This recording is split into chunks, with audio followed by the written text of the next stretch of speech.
there's also been claims of Mothman sightings that were around other disasters, and believe it or not, Chernobyl was one of them. Okay. So, like they've even said that the Mothman was sighted in Russia during the apartment bombings, and some of them have even made claims that they'd seen the Mothman even during the 9/11 incident too. So there's been other sightings that have been involved in the Mothman besides that area. And like I said, I'm not gonna say for sure if it's true or not. You know what I mean? Now, the thing that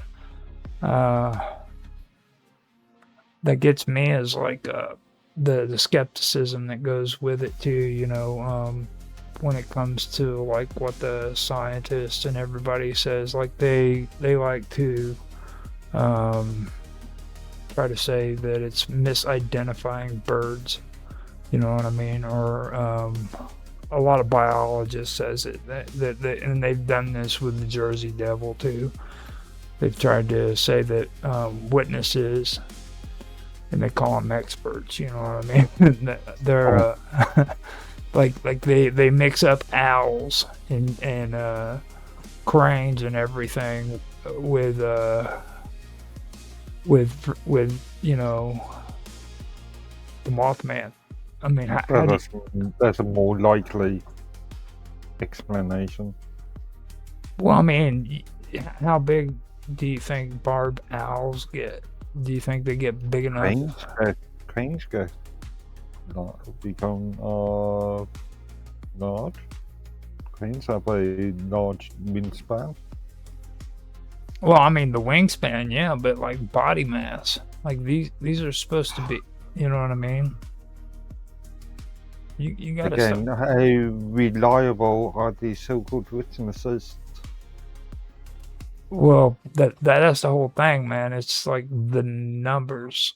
If it was maybe, you know, like 20 or 30 sightings or not, that'd be one thing. Especially during the Silver Bridge incident. Like, there was a ton and tons of people who freaking said that they had seen this, that they had seen the Mothman. You know what I mean? Like, there wasn't this wasn't like just a group of people who were involved in it. This was like a lot of the people who were actually involved in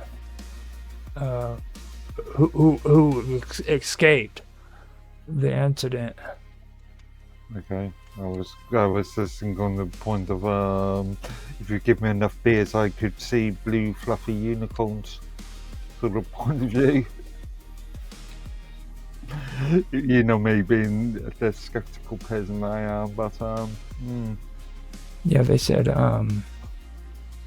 over 100 people reported seeing the Mothman in the Point Pleasant area between 1967 and 1966 and 1967. Now, there's no official record or specific number of people who witnessed the creature on the Silver Bridge itself just before it collapsed in December the 15th, 1967. Could it be a situation where they may have seen a bird or some other animal, and then somebody came to the conclusion that it was the Mothman, and then that ideas to spread? Yeah. Now, that is kind of interesting because I was pretty sure that I'd seen at one time where they did have people who had eyewitness accounts of it. I really wish that my talking points didn't get deleted on my computer because I had all this stuff down at one time. Now, what I found out is there was quite a bit of people who actually did say that they had seen the Mothman during that time period. Now, I'm not going to like say that, like people who at Chernobyl actually saw the Mothman, or people at 9/11. You know what I mean? Because I know that people do kind of take that a little bit too far. Yeah, I was just thinking. Oh, yeah. My point is, a sort of mass hysteria sort of thing. Now, see, that is what I was waiting for. You know how I told you I like hearing keywords, and like you just said the keyword. You said mass hysteria. Okay. Now that is something that they also link with the Jersey Devil too, with like mass hysteria, and they use it with Mothman. Now, this goes into kind of the whole area that I would talk about when it comes to consciousness. Okay. Now, me, you, and Otto, and Nancy, and all of us have talked about the consciousness and if it's localized or if it's not localized. Now, if you look at this from a psychological point of view, okay, especially when it comes to hypnotherapy or hypnopsychology, when it comes to the consciousness, now if it's mass hysteria, that would kind of suggest that consciousness isn't localized, that freaking for an entire community to freaking experience this and witness mass hysteria, there has to be a consciousness that's outside of the localized brain. You know what I mean? Not necessarily. I mean, we live in well, now we live in a world where everything's connected, because of the internet, and even if you put on a sort of localized sort of situation, people talk, people read. If you're in a small town, everybody reads the same sort of newspapers. Everybody talks them at the local bar. Yeah, but in 1966 and 1967, you didn't talk that kind of stuff, man. People would think you were crazy. You would have your local public news broadcasters. You'd have your newspapers. Huh? You have a sort of you'll have common talking points and common news broadcasting. Well, I mean, it's like I said too. This did happen in 1966 and 67, and it's just like with people who witnessed UFOs. You know what I mean? You didn't talk about that stuff openly in public, like you did it with people who you know or you knew believed in UFOs and stuff. How big is this community in Virginia? Or how big was that community at that time? Well, I know that they have at least 60,000. Okay. And how many people were reporting this? What percentage? They had well over 100. I'm pretty sure they said well over 100 sightings during that 1 year. So we're talking about very small numbers. So yeah. Let me see. I can probably people just talking to each other and then come up with a conclusion. This grew though. That's the whole thing about it. This grew really big. Yeah, but if you sensationalizing something, I mean, if you sensationalizing something that sort of hits some people's imagination, then yeah, it's going to grow. I mean, look at the Orson Welles War of the Worlds Yeah, radio thing back in the 30s. yeah, that did cause mass Yeah, yeah, hysteria yeah. right there. Same difference, really. Now, the thing that really got me is after all of that, I started doing research into it, and like I said, you know, there was people who connected um, this to Chernobyl, and they also connected it to freaking 9/11. But then it kind of goes a little bit deeper too.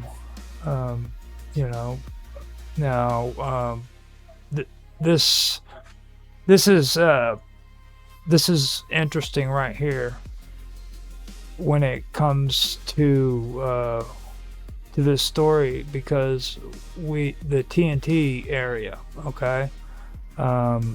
Now this is where you start really getting into some of the weirdness. Now, like you'll hear people talk about Stranger Things and things like that on television and where that originally came from. But like right here, the TNT area, now that's officially known as the West Virginia Ordnance Works. And it was a 10,000 acre decommissioned World War II explosives manufacturing site. Now, eventually that became the epicenter for what most researchers call high strangeness. I mean, literally, the term high strangeness came out of this freaking this place. Okay. Now, during the 13-month period of Mothman sightings, the area was plagued by a variety of unexplained phenomenon, like UFO activities. Okay. Actually, also, wasn't an X-Files episode based on this? Yeah, actually, it is. Yeah, that's another reference I seem to remember. Yeah. Mm-hmm. And now, witnesses and researchers like John Keel, they reported like a massive surge of unidentified aerial phenomena over the site. Besides that, they also talked about bright orbs, and this was from the residents. They reported seeing like luminous multicolored orbs that could hover, they could change direction instantly, and they reacted to flashlights. Okay, this was before they started talking about orbs when it comes to UFOs and things like that. They were saying this stuff back in 1966. You know what I mean? Like orbs, from what I've noticed here lately, orbs became really popular after the 2000s. You know what I'm saying? Like that. Okay. A lot of people talked about orbs and everything when it came to like spiritual, like ghost hunting and stuff like that. Yeah, they did that. I But don't know. The concept of flying orbs is not new then. I mean, I'm just thinking of brief encounters of the third kind. well, That was late 70s, mid 70s.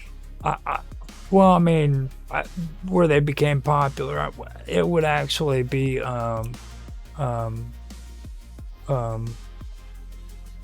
my God, I'm having a brain fart now. Skinwalker Ranch is probably where the orbs actually became most popular.